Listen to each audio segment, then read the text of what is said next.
Sonia la Rousse, Magnus le Rouge et leur Primarque, ils sont secondés par des bêtes mi-chèvre, mi-poule, remi-chèvre derrière, très nettement influencés par l'Égypte ancienne esthétiquement parlant. Ils maîtrisent les arts warp du temps et du changement. On va parler des Thousand Sons. Bienvenue dans la Wargame Room.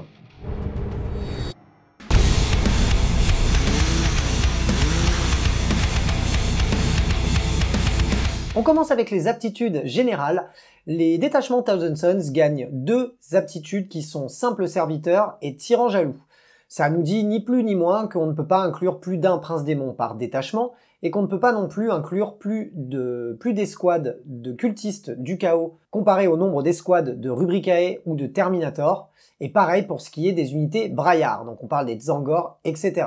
On nous précise aussi que toutes les unités Rubricae et Terminator du Scarabée occulte ainsi que les Tzaangor deviennent objectifs sécurisés. De plus, les unités Thousand Sons du détachement gagnent l'aptitude confrérie de sorciers. Ça va donner aux unités un +1 au test psychique et ça va en plus donner aux unités Arcana, Astartes et Tzaangor une sauvegarde invulnérable à 5. Autre aptitude, salve malveillante, va nous permettre d'avoir une sorte de discipline du bolter, c'est-à-dire que toutes nos armes à bolt et à tir rapide vont avoir la possibilité de doubler leur nombre de tirs si on se trouve à moins de la mi-portée, soit si on est resté immobile à sa phase de mouvement, soit si on est une unité de Terminator. La frappe de téléportation nous permet de placer des unités en chambre de téléportarium pour les faire arriver en frappe en profondeur à partir du tour 2 à plus de 9 pas de toute unité ennemie, etc. Puis l'aptitude de maître sorcier nous précise simplement que l'on va prendre les lignes de vue pour les pouvoirs psy depuis la figurine qui sera donc soit l'aspirant champion, soit le Terminator chef d'escouade, puisque les psycheurs à l'intérieur de ces unités sont les chefs d'escouade. Les cultes de la Légion sont l'équivalent des chapitres Space Marines ou encore des cultures orques par exemple, ou des vaisseaux mondes Eldar. J'en ai noté quelques-unes qui sont selon moi assez intéressantes, à savoir que ces cultes donnent accès à un pouvoir psychique particulier, dont toutes les unités seront équipées au sein de notre armée et de notre détachement. En plus de ça, on a la possibilité d'avoir une relique ou un trait de seigneur de guerre qu'on n'est pas obligé de prendre, mais ils sont quand même plutôt intéressants selon les cultes. Le culte du temps, par exemple, et son sort, fluctuation temporelle, nous permet sur un 6+, de faire revenir une figurine qui a été détruite dans une unité tant que celle-ci est à moins de 6 pas du psycheur. La figurine revient avec tous ses PV perdus. L'artefact de ce culte peut lui aussi être intéressant. Sablier de mana nous permet de ramener une figurine à un sorcier qui aurait été détruit, donc un personnage, on va le ramener à la fin de la phase, au plus proche de là où il se trouvait initialement, et on va lui rendre des 3 PV perdus. On passe ensuite au culte de la magie, qui nous permet de faire le sort Déflagration Astrale, qui sur du 6+, va nous permettre de sélectionner l'unité ennemie la plus proche à moins de 12 de ce psycheur, et de lui infliger des 3 blessures mortelles, à savoir que, ensuite, toutes les unités à moins de 1 pas de celle-ci vont aussi subir une blessure mortelle. Le trait de seigneur de guerre, quant à lui, sorcellerie dévastatrice, va nous permettre de relancer les sorts comme le châtiment ainsi que les sorts de la discipline, du genre feu sorcier. Le troisième que j'ai noté, c'est le culte de la duplicité, avec son sort façade spécieuse qui lui va passer par contre sur du 8, nous permet de sélectionner une unité infanterie ou bête et de pouvoir la téléporter instantanément. À savoir que cette unité doit se trouver à moins de 6 pas du psycheur pour que ce sort puisse fonctionner. Le trait de seigneur de guerre est lui aussi très intéressant, maître des informateurs. Ça nous permet avant le début de la partie de redéployer des 3 unités ainsi que le seigneur de guerre où l'on veut dans notre zone de déploiement. On fera ça avant le début du premier round, donc après avoir su qui sera le premier joueur. On ne pourra pas par contre téléporter de véhicules. Nouvelle section de ce codex, les rituels kabbalistiques vont nous permettre d'accumuler un certain nombre de points qui se renouvelleront à chaque tour au début de notre phase psychique selon ce qu'on a comme figurine dans notre armée. Par exemple, Magnus, s'il est toujours vivant, au début de notre phase psychique, nous rapportera 4 points. Ahriman, quant à lui, nous en rapportera 3. Pour tout ce qui est sorcier et prince démon, on va récupérer 2 points. Et pour les chamans Tzaangor ou les aspirants champions des Rubricae ou encore le chef d'escouade Terminator qui lui aussi est un sorcier, on récupérera 1 point pour chacune de ces figurines tant qu'elles sont encore sur la table. Et on va pouvoir ensuite utiliser ces points de cabale pour réaliser toutes sortes d'actions. J'en ai noté quelques-unes. La première, décharge malveillante, qui va coûter 4 points de cabale, va nous permettre, lorsqu'on a infligé des dégâts grâce à un sort, d'infliger derrière encore des 3 blessures mortelles. L'écho du warp, qui pour 4 points est une action psychique, va vous permettre, si l'action est réussie, de récupérer un point de commandement. Et c'est pas négligeable quand on veut beaucoup de points de commandement sur cette V9. Ensuite, le pacte de l'au-delà va nous coûter 7 points et nous faire réussir automatiquement un test psychique à son minimum. C'est-à-dire que si vous voulez faire un smite et que pour le réussir vous devez faire 5, eh ben ce test est automatiquement réussi et il compte comme étant un 5. Ça veut dire que votre adversaire pourra quand même tenter de vous abjurer. Et pour finir, la concentration kabbalistique qui nous permet pour 8 points de kabbale, une fois qu'on a réussi un test psychique, eh bien d'empêcher notre adversaire de pouvoir l'abjurer. On enchaîne avec les stratagèmes, il y en a encore pas mal dans ce codex que je trouve assez intéressant, je vais vous en énumérer certains. Un premier stratagème, la phalange indéfectible, coûte entre 1 et 3 points de commandement. 1 point de commandement si on a 5 figurines ou moins, 3 points de commandement si on en a plus de 5. Ça va concerner les unités de Terminator et de Rubricae Marines qui vont en fait pouvoir réduire les dégâts de 1 lorsqu'ils sont ciblés. Ce stratagème sera à utiliser pendant la phase de tir adverse. Ensuite, la colère des lésés pour 2 points de commandement sur les unités Arcana Astartes qui sont de l'infanterie. On va pouvoir à notre phase de tir, soit à notre phase de corps à corps, avoir un +1 à la blessure. Puis la fusillade infernale qui pour 1 point de commandement pendant la phase de tir va s'appliquer sur une unité Arcana Astartes équipée d'armes à bolt. On va faire un tir supplémentaire. En plus de la discipline du bolter Thousand Sons, la salve malveillante. Donc on commence à pouvoir accumuler pas mal de tirs sur nos bolts. Ensuite, le grand sorcier, 1 point de commandement, nous permet sur un psycheur de jeter un sort supplémentaire. Les murmures impies permettent pour 1 point de commandement de prendre un autre sort que l'on n'a pas sélectionné à la base pour notre psycheur. En fait, on va devoir quand même aller piocher dans la même discipline psychique. Par contre, on va pouvoir remplacer un de nos sorts par un autre. Puis la focalisation métaphysique est un stratagème assez intéressant qui pour 1 point de commandement va vous permettre de lancer un sort après avoir réalisé une action psychique. Savoir que les actions psychiques en Thousand Sons peuvent être intéressantes puisqu'on en a quelques-unes à faire et on en a une notamment sur les objectifs secondaires. Donc ça peut être quelque chose à utiliser à un moment stratégique où on aurait quand même besoin de faire du psy en plus de notre action. Ensuite, le maître de l'immatérium nous permet pour 1 point de commandement d'ignorer les périls du warp, c'est toujours ça de prix. Le stratagème Rubricae Exhumé est un stratagème d'infiltration qui pour 2 points de commandement vous permet de mettre une unité de Rubricae en infiltration, c'est-à-dire hors de votre zone de déploiement et à plus de 9 pas de toute autre figurine adverse ou de sa zone de déploiement. À savoir qu'on ne peut utiliser ce stratagème qu'une seule fois par bataille. Ensuite, on a lent et méthodique qui pour 1 point de commandement va vous permettre, après avoir fait un mouvement normal, d'être considéré comme étant resté immobile. Ce qui peut être assez sympa pour cette salve malveillante et bénéficier ainsi de nos bolters au mieux. Puis pour finir, le parchemin maléfique, pour 1 point de commandement, cela vous permet, lorsque vous faites un châtiment, d'infliger directement 3 blessures mortelles sans avoir à jeter le dé. Évidemment, Magnus ne pourra pas le faire. En termes de traits de seigneur de guerre, le premier que j'ai noté est celui qui est propre à Magnus quand on lui applique.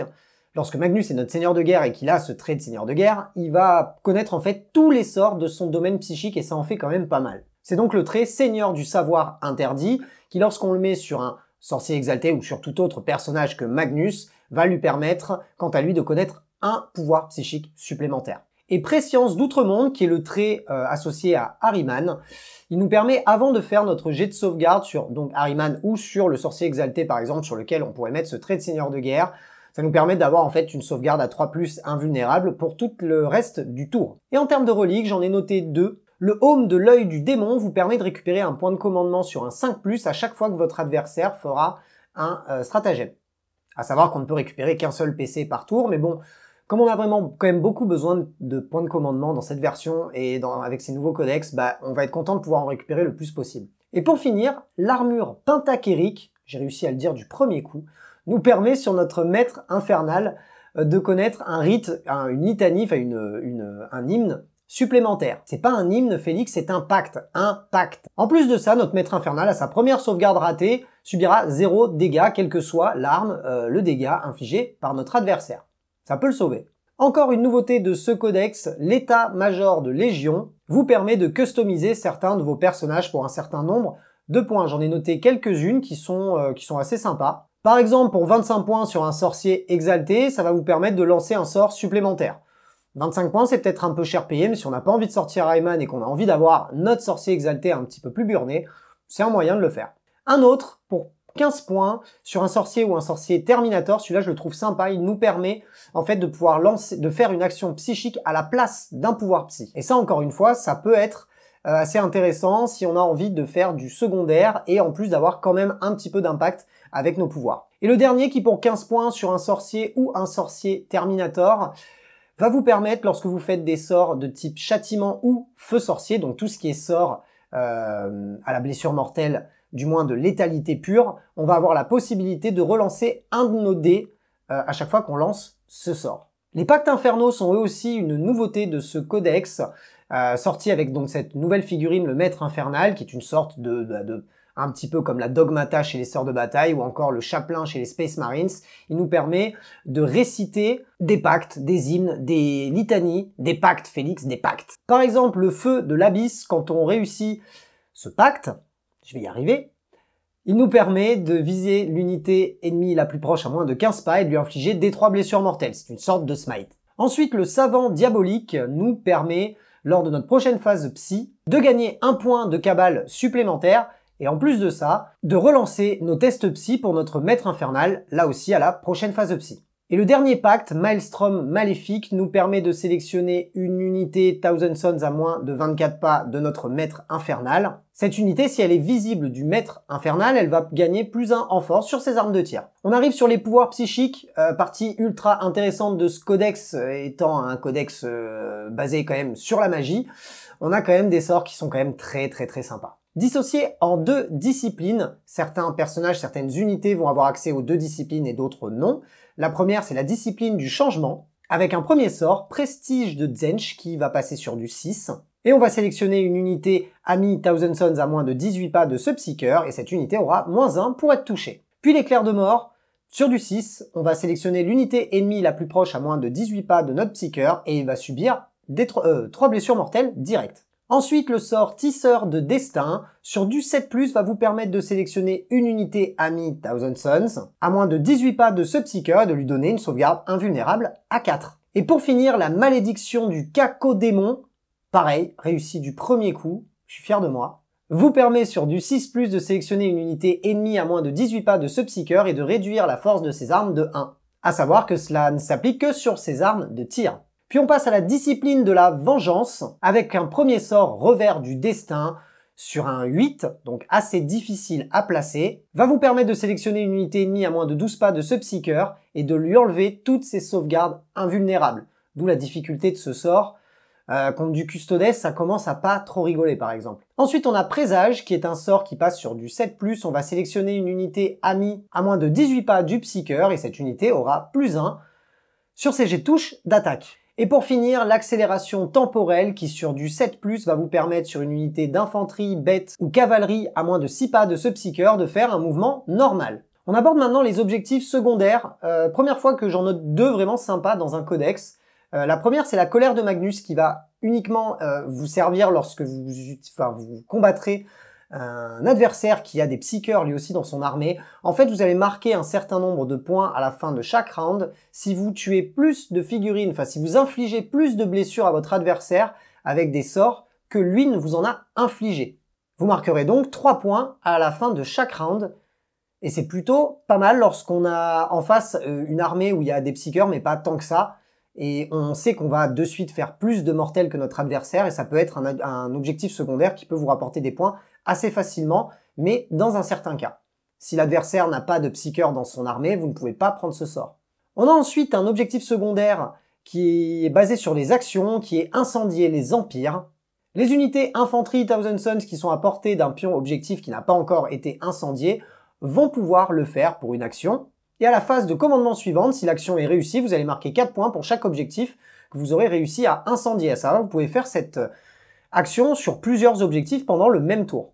Donc je le trouve assez sympa. Maintenant, il va nous falloir des unités un petit peu dédiées pour faire des actions, soit utiliser certains stratagèmes ou sorts pour ne pas pouvoir vraiment plus rien faire d'autre que les actions. Parce que c'est vrai que en Thousand Sons, on n'a pas énormément d'unités peu chères en points. Donc on va devoir sacrifier des choses, soit de la létalité ou du pouvoir psy au détriment des actions, vice versa. Ça sera à nous de voir dans notre construction de liste avec quelles unités on va pouvoir faire ces actions. On enchaîne avec les unités qui sont selon moi incontournables. Magnus, bien évidemment, gros Primark, magnifique figurine, un petit peu dur à cacher, donc peut-être un petit peu dur à jouer. Maintenant, on a la possibilité quand même de la mettre en renfort, donc elle ne sera pas sur la table au tour 1, et on ne risque pas de se la faire zapper au premier tour. Magnus a un impact de ouf, il fait plein de sorts, il est super fort même au corps à corps. C'est vraiment une belle figurine, on est content d'avoir en plus un Primark jouable, donc bien évidemment Magnus en première unité incontournable selon moi. Ensuite on a Ahriman, qui est un magnifique sorcier sur disque, la figurine est magnifique, on l'a en plus dans le start collecting de l'armée.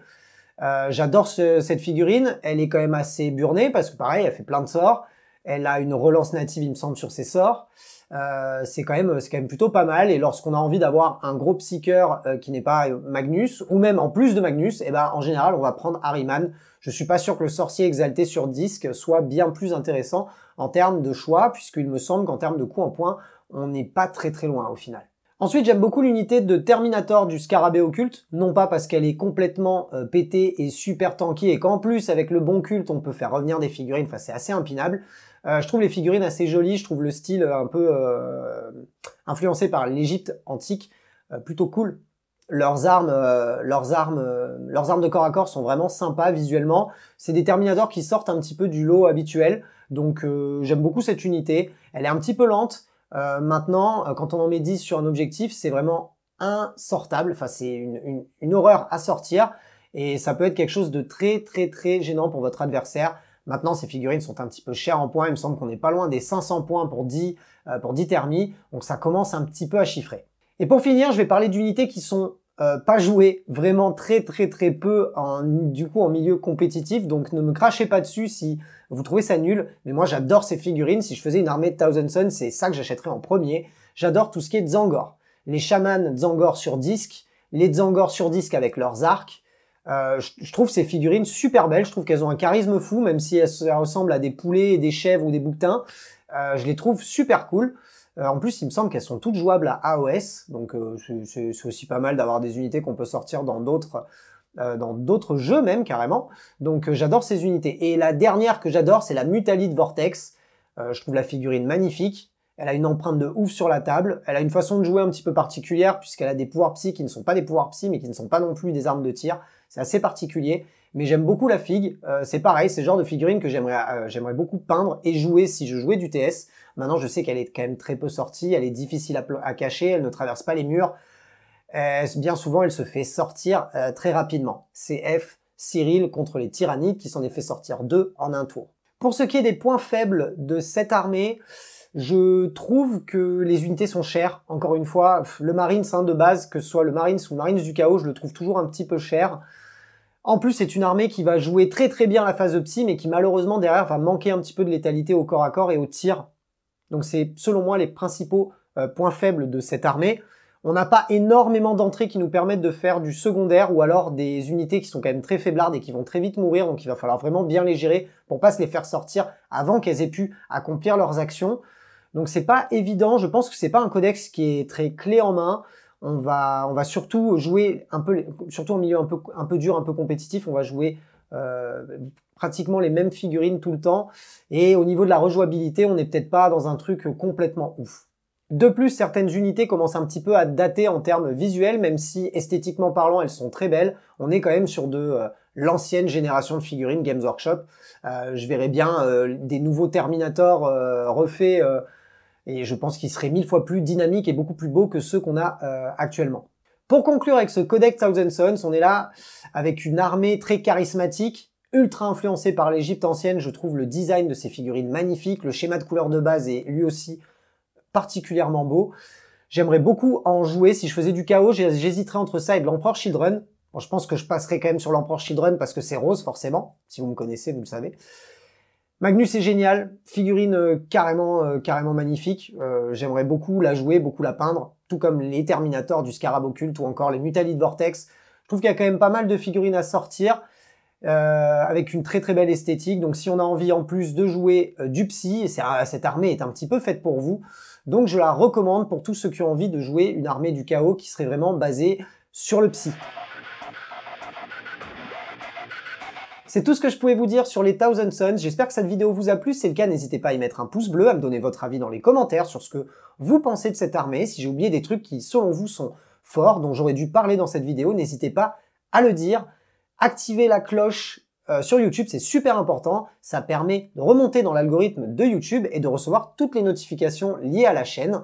On se retrouve très bientôt pour plein d'autres vidéos. À bientôt dans la Wargame Room.